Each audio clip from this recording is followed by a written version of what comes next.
quando chegar o dia, vai haver uma separação, joio para um lado, trigo para o outro. Joio, como eu disse, erva daninha, mato, no fogo, na fornalha, vai ser carbonizado. Trigo, o útil, da onde se tira a farinha, nos armazéns. Qual que é a ideia aqui? No dia do juízo, os falsos crentes, os crentes nominais, o bode, a virgem nécia, vai ser condenada ao inferno eterno, lago de fogo.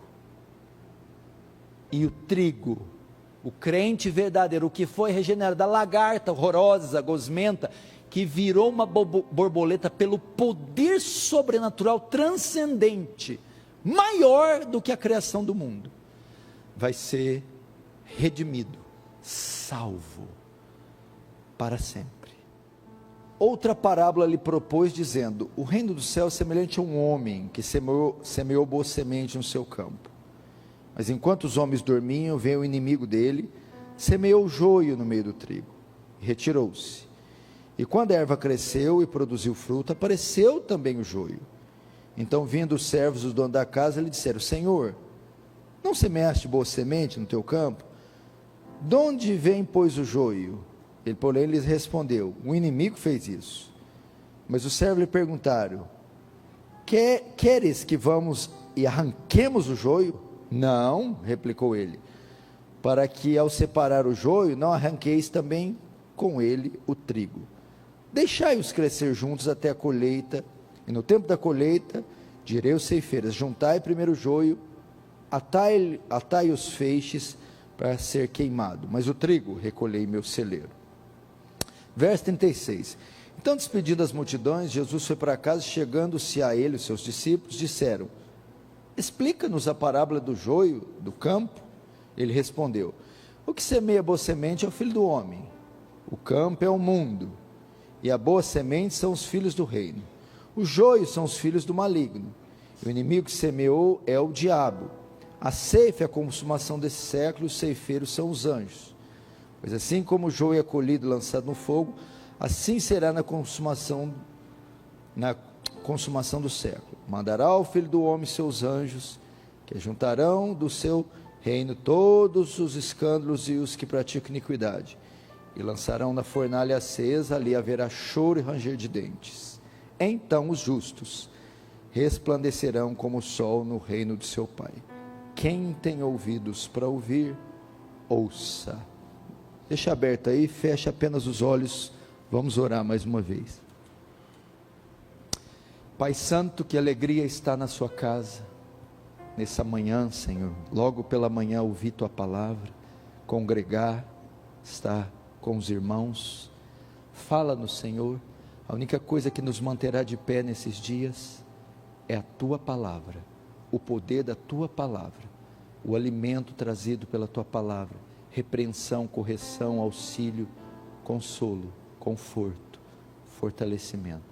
Que a graça seja despejada em alta medida sobre esse local. Receba a glória para si, Senhor. Faz teu reino avançar e nos conforme a imagem do seu Filho. Amém. Presta atenção aqui, irmãos. Eu não tenho certeza se foi Isaac Newton, nas suas 3 leis, as 3 leis de Newton. Uma delas foi causa e efeito. Toda causa produz um efeito, e todo o efeito é fruto de uma causa. E o nosso problema é que muitas vezes nós combatemos os efeitos e não a causa. E quando só se combate o efeito, ele não tem fim. É igual a pessoa que tem uma infecção, causa, e ela produz um efeito, a febre. E a pessoa só combate o efeito, febre. Ela vai ter a febre continuamente, até que ela combata a causa, a infecção. E uma vez a infecção sendo curada, banida, termina-se o efeito. Muitos dos nossos problemas, muitos dos problemas de alguns, poderiam ser solucionados se eles resolvessem a causa. E muitos desses problemas, de alguns, são efeitos de uma realidade, causa. Qual é? A não conversão, a inconversão.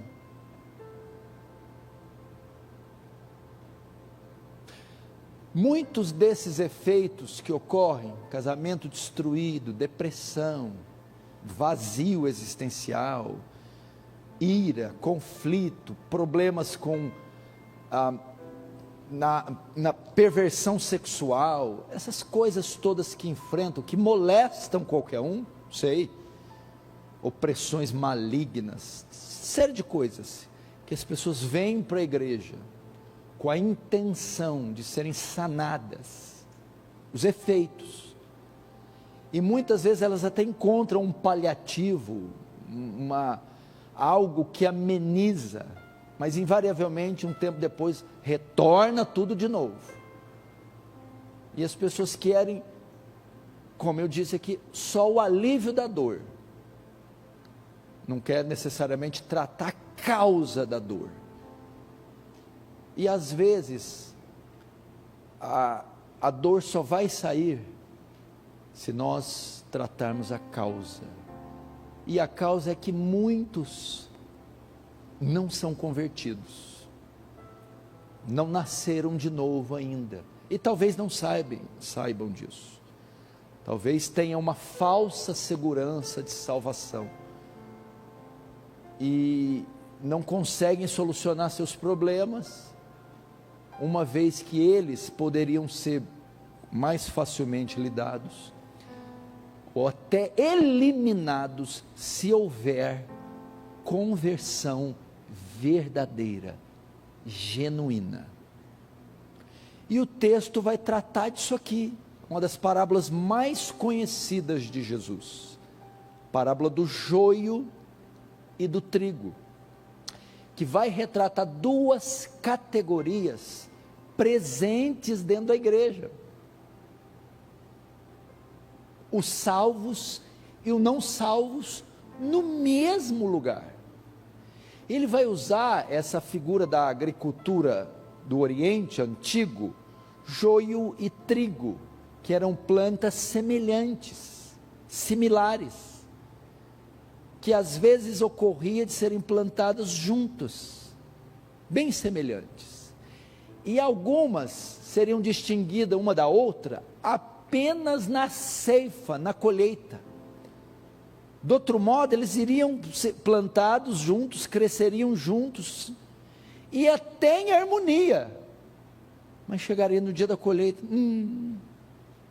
você quer joio, joga para lá, e queima. Esse é trigo, ajunta no celeiro, e esse é o perigo de alguns dentre nós, se passar por cristãos e na verdade não são. Olha que realidade dura e pesada. Esse texto, ele aponta para algo muito forte, ele mostra que aqui hoje, nessa manhã, agora, exatamente agora, sentados aqui, eu estou diante de trigo e de joio. Ai, que coisa forte, está aqui sentado agora, é de arrepiar, mas vai fazer o quê? Que a Bíblia diz, ele fala de duas igrejas, a visível, que é aquela feita por todos os batizados, e a invisível, é a composta só pelos salvos. A esperança é que isso pode ser revertido ainda. Então, o texto aponta para quê? Ele começa como? Primeiro, ele diz que havia dois semeadores. Dois semeadores. Um é o dono do campo, o outro é o competidor, o inimigo. O primeiro semeador é o dono do campo, é o dono da igreja, é o Rei dos Reis, é o Senhor dos Senhores, é o que semeia a boa semente, é o que semeia a pregação do Evangelho. Ele é o dono legítimo do campo. Ele conquistou o campo com o seu sangue, é dele. Se refere à igreja, e ele é o dono legítimo e foi conquistado legitimamente. O outro, o que semeia o joio, é o inimigo, é Satanás. Enquanto Cristo trabalha para promover o bem, o diabo trabalha para promover o mal. Enquanto Cristo levanta o seu povo, enquanto Cristo forma o seu exército, enquanto Cristo separa o seu povo, o diabo também separa os seus súditos. O diabo também prepara o seu exército. Isso acontece, isso está acontecendo desde os primórdios da humanidade. Deus separando os seus e o diabo os dele. Deus formando o teu povo e o diabo formando seus súditos. Então, há dois semeadores e há duas categorias de plantas aqui. Uma categoria de trigo e outra categoria de joio. É importante fazer essa distinção. E só existem esses dois grupos na terra. Não existe outro grupo. O mundo está dividido em duas categorias: os salvos e os não salvos, os cristãos e os pagãos, os crentes e os incrédulos.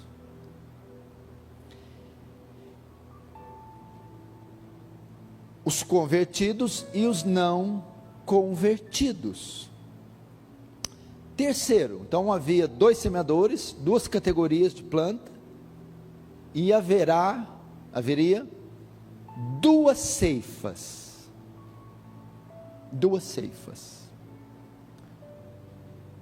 Se tem duas categorias de plantas, uma é útil, outra é inútil. Uma é boa, outra é má. Ok? O trigo é bom, o joio é mau.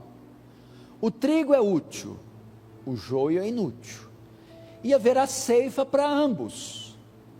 A primeira ceifa será do joio, mato, capim, erva daninha, não presta, só consumiu a terra, só prejudicou o trigo, atrapalhou.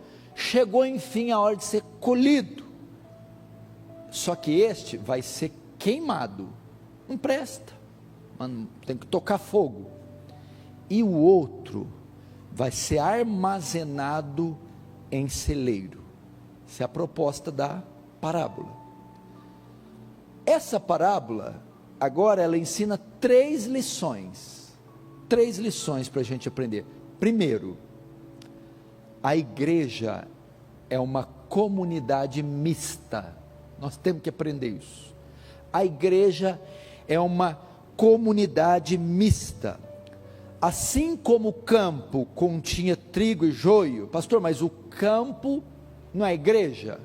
O campo não é o mundo, como está no verso 38? Não, o campo é a igreja, porque no verso 25 diz que o joio foi semeado entre o trigo. Se o trigo é o povo de Deus, e o joio foi colocado no meio do povo de Deus, a exegese correta é que aqui o campo é a igreja. Então, assim como o campo continha trigo e joio, a igreja é formada de crentes e não crentes. Por isso que você não deve assustar quando você vê o irmão que está aqui congregando há anos, de repente ele está envolvido no escândalo. Não era irmão. Está aqui, de repente está todo tatuado, drogado, tá queimando incenso a demônios. Mas como é que pode isso? Não era crente. Como pode ter gente no nosso meio, pastor, mas, rapaz ali, o irmão é tão esquisito, ele tem umas atitudes, mas está aqui no meio. Existe isso. É uma comunidade mista. E como eu disse no início, a igreja é formada de uma comunidade visível. Quando diz igreja, é o número de todos os batizados. Batizou, professou a fé em Cristo, faz parte da igreja visível. Mas isso não quer dizer que são todos salvos. Aí nós temos a igreja invisível. É o número de todos os salvos, aqui em toda parte da terra. Então a igreja é uma comunidade mista. Aprenda isso. E essa é uma triste e dura realidade. Como eu disse, eu estar sentado aqui e ver irmãos bem vestidos, cantando louvores, tem a sua Bíblia, faz as suas orações, mas nem todos estes serem salvos, ainda estarem cumprindo os votos da religião, obedecendo a liturgia do culto, os preceitos dogmáticos e os preceitos religiosos, mas não houve conversão. Qual a diferença do joio e do trigo?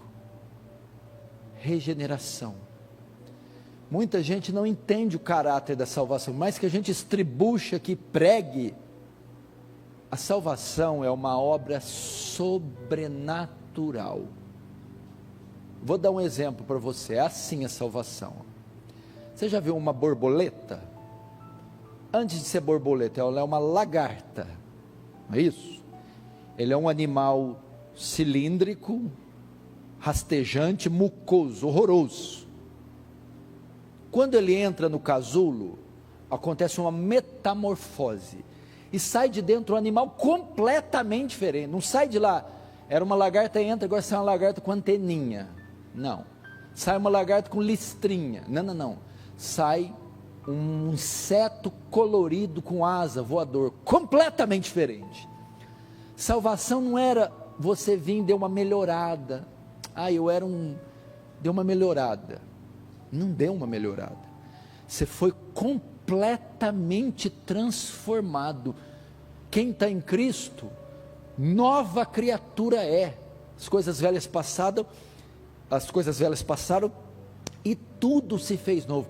As pessoas de hoje, com essa teologia, com essas teologias, coaching, neocalvinismo, com essas teologias estão deixando de lado a transcendência da salvação.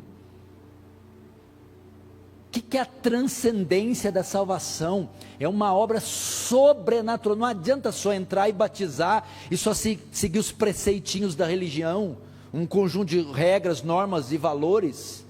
É uma metamorfose, é Deus rasgar você, te virar do avesso.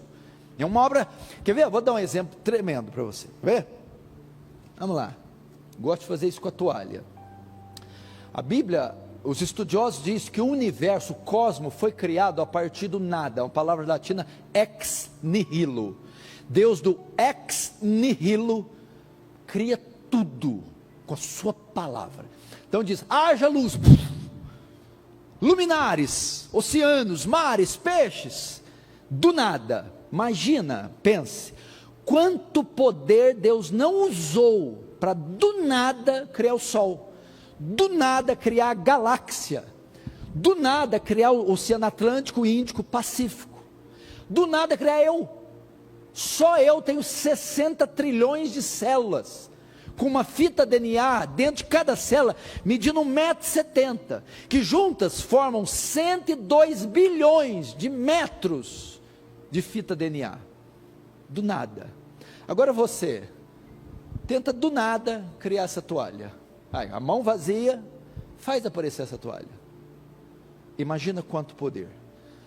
Agora, no processo de salvação, regeneração, presta atenção. O poder que Deus usa para salvar um pecador, para regenerar, é maior que o poder que Ele usou para, do nada, criar o cosmos. Porque para criar o universo, Ele, do nada, partiu do nada para criar. Para salvar você não é do nada, é a partir de uma massa caída em Adão. Ele salva você a partir de um homem caído, corrupto, morto. E o poder que Ele emprega para que dessa massa corrupta forme um novo homem em Cristo, é maior que o poder que Ele usou para criar o universo. Agora você acha que salvação é qualquer coisa? É só entrar na piscina e batizar? É só botar saia? É só orar em língua? É só sei lá o quê? Essa é a diferença do joio e do trigo. Diferença pequena. Um recebeu sobre ele uma descarga de poder maior da criação do universo. Por isso que você vê esses irmãos na igreja esquisito. O nego está 10 anos na igreja, fala palavrão, não dorme sem ver pornografia, trata a mulher igual um cão, fraudolerite, mentiroso. O que é isso? Continua sendo a lagarta. Tentou pôr uma asinha ali, né? Tentou fazer um botox de asinha, tentou, mas não engana. Aperta que essa asa cai. Se apertar, sai aquele muco, aquela gosma. É lagarta ainda, porque está tentando se pintar. Não adianta, precisa da regeneração. Então a igreja tem esse tipo de coisa. Segundo, primeira lição, a igreja comunidade mista. Segundo, Satanás está em atividade na igreja. Você já cresceu ouvindo falar, aqui o diabo não entra, é o lugar que é mais tá. Aqui o diabo não entra, o diabo está lá fora. Não, irmão, lá fora já é dele. O mundo jaz no maligno. A preocupação dele é combater o povo de Deus. O diabo está em atividade na igreja. O texto aponta para quê? Veja só, vem o dono do campo, semeia boa semente. Aí de noitinha, vem o inimigo na pontinha do pé, ele usa sapatinho de algodão, e ele semeia o joio. Satanás se infiltra, olha isso aqui, Deus vai falar com você agora. Satanás se infiltra na igreja. Satanás se entremete entre o povo de Deus, através dos seus agentes. Quem são os seus agentes? Gente como eu e você, pode estar sentado aí do seu lado. Ele envia os seus agentes, pessoas não convertidas, que se interpõem no meio do povo de Deus, com o fim de causar dano. Por isso que eu falo para vocês, chega gente aqui de fora, você já vai abrindo a casa e recebendo todo mundo. Calma aí, chega alguém de fora, paz pastor, eu sou um irmão. Não, como você é irmão? Não te conheço. Até eu ver o seu testemunho, você não é irmão. Todo mundo diz que é irmão. O Macedo diz que é irmão, o Valdemiro diz que é irmão, né? Até o diabo, você dá a paz do Senhor, é capaz que ele dá. Pai do Senhor, varão de fogo.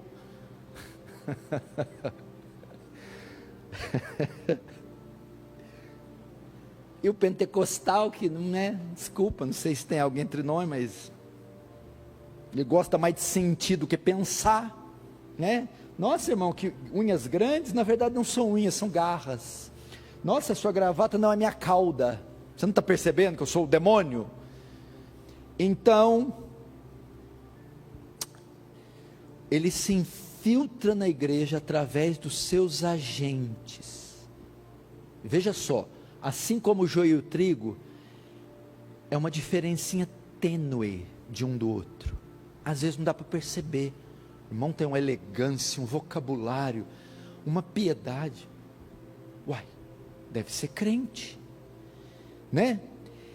E este agente do diabo, quando entra da igreja, no início, são tão frutíferos quanto os crentes, tão belos quanto o joio. Você já viu aqueles que entram na igreja, promete mundos e fundos, entra na igreja, quer para limpeza, eu venho na oração, eu venho na vigília e jejum. Você fala, meu Deus, achei o apóstolo Paulo. Esther está entre nós. Aí 1 ano e 2, no terceiro, o motor já começa, né? Você,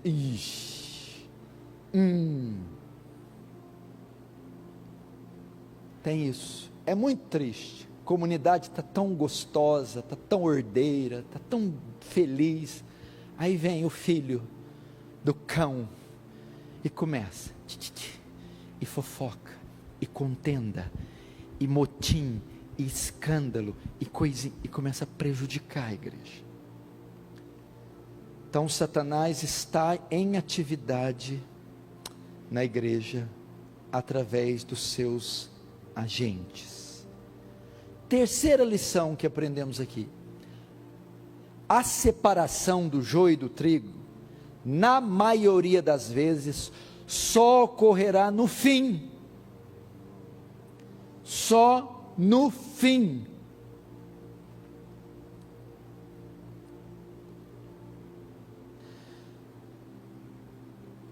Só no fim.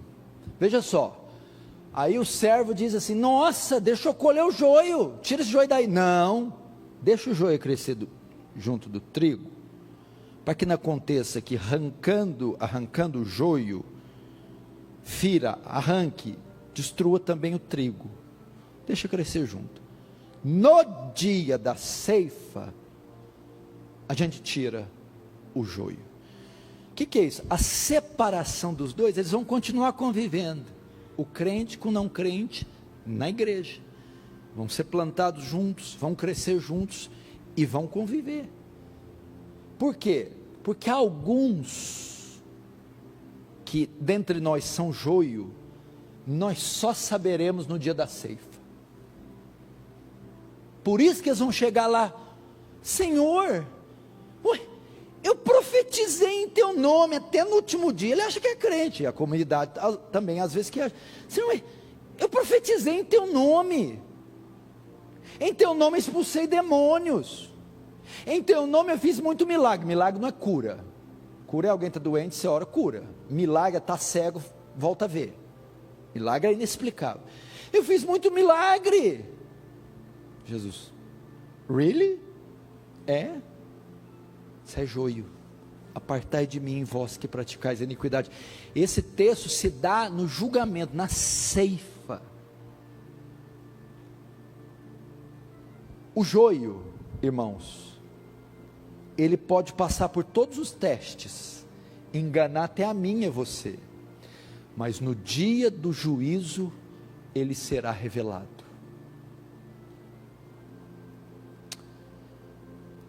Quarto, o destino de ambos. Que pena, quando chegar o dia, vai haver uma separação, joio para um lado, trigo para o outro. Joio, como eu disse, erva daninha, mato, no fogo, na fornalha, vai ser carbonizado. Trigo, o útil, da onde se tira a farinha, nos armazéns. Qual que é a ideia aqui? No dia do juízo, os falsos crentes, os crentes nominais, o bode, a virgem nécia, vai ser condenada ao inferno eterno, lago de fogo. E o trigo, o crente verdadeiro, o que foi regenerado, da lagarta horrorosa, gosmenta, que virou uma borboleta pelo poder sobrenatural transcendente, maior do que a criação do mundo, vai ser redimido, salvo para sempre.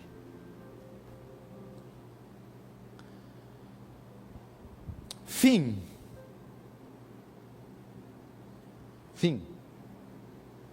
Essa é a parábola do joio.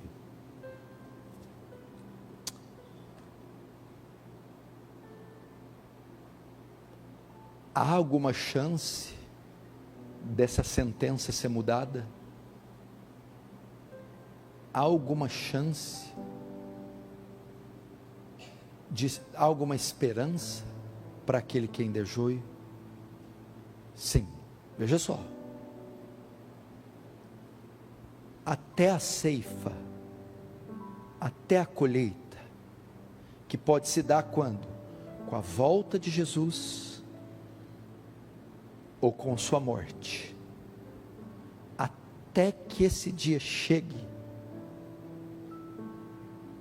o joio pode ser transformado em trigo, pelo poder da graça, da misericórdia, do amor de Deus.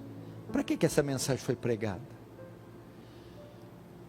Para que haja uma reflexão de como está as nossas vidas. Paulo vai falar isso para os coríntios, uma igreja trabalhosa. Coríntios, examine-se a si mesmo. O que é isso? Faça um autoexame. Mas que tipo de exame? O exame dos rins? O exame do meu casamento? O exame da escola? Não. Para saber se estás na fé, faça um exame salvífico, um exame soteriológico. Faça um exame para saber se vocês são convertidos de verdade, salvos de verdade. Se houve metanoia em vocês, regeneração, se esse poder maior que criou o cosmos alcançou vocês. A ideia é assim: que dia que foi sua estrada de Damasco? 4 anos atrás, quando eu me batizei. Não, eu não perguntei o dia que você batizou. Que dia que você passou da morte para a vida? Saulo, assassino de crente, uma fera selvagem, indo para Damasco, vê uma luz do céu, cai do cavalo e ouve uma voz: Saulo, Saulo, por que me persegues? Ali ele se converteu. E ele pergunta: quem és tu, Senhor? Eu sou Jesus, a quem tu persegues. Ali Paulo nasceu de novo, passou da morte para a vida. Ali, aquele poder, maior que o poder que criou o cosmos, pegou o apóstolo Paulo. Deixa eu te perguntar, qual foi o dia da sua estrada de Damasco? Eu não sei, eu estava aí, a porta estava aberta, entrei e fui ficando. Minha mãe era cristã, meu tataravó é cristã, e eu não sou cristão. Qual foi o dia? Eu me lembro, 22 anos atrás, maconheiro, cheirador de cocaína, bandido. Eu estava na casa de um amigo meu, íamos para uma festa. Eu já tinha sido apresentado o evangelho para mim na presbiteriana. Ali eu senti convicção do meu pecado na sala dele, enquanto ele trocava para irmos usar drogas e nos prostituir. E eu comecei a me contorcer, dizer: o que eu estou fazendo na minha vida? Se eu morrer eu vou para o inferno. Era uma sexta, no sábado eu fui para a igreja, para depois de 22 anos nunca mais sair. Ali eu passei da morte para a vida. Ali, naquele dia, naquela sala, 8:30 da noite, eu fui regenerado. Faz um exame. Pastor, e se der negativo ou positivo, igual aí, está muito na moda agora os exames, né? Covid. Não significa que você não é salvo. Que se você não é salvo, você não possa ser. Não significa que se você é joio, pode seguir continuando sendo joio para o resto da vida. Não. Significa de ter humildade. Eu acho que o pecado que mais vai levar a gente para o inferno é o orgulho. Eu não vou lá na frente. Que isso? Quantos anos eu aí professando, agora eu vou dizer que eu não era salvo? Não vou. Orgulho. Que problema tem dizer: pastor, eu fui um covarde, pastor? Que problema tem dizer: pastor, eu enganei tanto tempo a minha mulher, tanto tempo a minha esposa, meus filhos? Pastor, chega dessa farsa. chega diante de Deus igual o filho pródigo, obstinado, comendo bolota de porco, vivendo nos farrapos, morando em terras distantes, nos campos, e ali soberbo, não recua, gastou tudo, vivendo solutamente, ninguém dava nada, e foi, agora lá dentro do chiqueiro, junto com os porcos, ele cedeu. A Bíblia diz: o filho pródigo, caindo em si, disse: meu Deus, quantos trabalhadores do meu pai têm pão com abundância, e eu morrendo de fome. Voltarei, irei ter com meu pai, e dir-lhe-ei: pai, pequei contra ti e contra o céu, já não sou digno de ser chamado como teu filho, trata-me como um dos teus empregados. O orgulho foi rompido, quebrado, esmiuçado. Pai, eu pequei. Sabe o que o pai fez? Instantânea, imediatamente, anel no seu dedo, sandália nos pés, cobriu com o manto. Que é isso? Redenção, perdão. Ele foi restituído à casa do pai. Era joio, se tornou trigo. Era incrédulo, se tornou crente. Era gentio, era bastardo, se tornou filho. Olha que coisa interessante. Numa manhã 11:01, Deus escolher um domingo, dia 13 de dezembro, 11:01, para salvar a gente. Salvação não tem hora marcada, não tem dia, não tem pirotecnia, não tem Deus está me mostrando o servo. Não, pode ser hoje que Ele vai levar alguns da morte para a vida, do inferno para o céu. Pastor, mas eu vou sentir, vai chacoalhar aqui se esse poder vir, e as paredes, não, é invisível, silencioso. Jesus disse que o novo nascimento é igual a quem? O vento. Quem sabe de onde vem o vento? Ninguém sabe de onde o vento vem. Aí a Bíblia diz: o vento sopra como quer, quando quer e como quer. Assim é o que é nascido de Deus. É uma obra silenciosa, misteriosa, mística. Pode ser hoje. Aí hoje, você dizer naquele domingo de manhã, dia 3 de dezembro, ali naquele cultozinho inibidinho, sem nenhuma pretensão: Deus me chamou, Deus me salvou, Deus me resgatou, e eu era joio, e agora sou trigo. Vamos fechar nossos olhos, vamos orar.